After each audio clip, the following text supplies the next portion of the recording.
Dr. Salamu alaikum. Webukera kumacha sina niya ya kusiba naye ngamba nti tukasawa mukaaga nga sina bafuna kyakulya ayogera ku nnaku eza sunna nga sina bafuna kyakulya ngenda kusiba okusiba kwangu okukulamulwa kutya bukedde kumacha tafunyeyo breakfast kugamba nga niyeyo okusiba gamba bana basifunye kyakulya kya kusiba olwa sunna ngejje lyo olwokuna agamba okusiba koko okulamulwa kutya kutufu kuba okusiba kwa sunna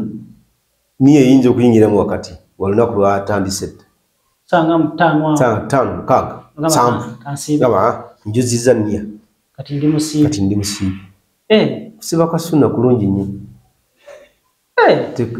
tekuliko sali de dako doctor zisawa ate dako si farada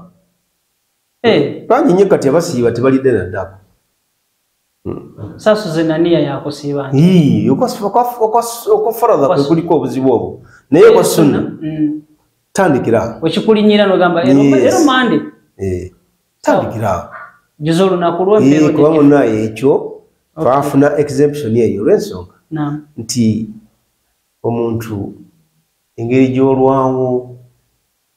okuwaayo ebirowoozo kusiiba okwa sunna okwa farada okuteekako ebirowoozo kuba kwabateeka era kujja okumanyi kujja olaba naye okwa sunna oluusi kujja weerabidde kati obusiraamu bwatuwa chansi nti omuntu obutafiirwa obudde bwe n'obutafiirwa mulimu ogwo wedde gwa sunna kubeera nga gufunamu mpeera atandikira yes yingiriza niya ja kufuna empeera mu kusiiba olunaku olwo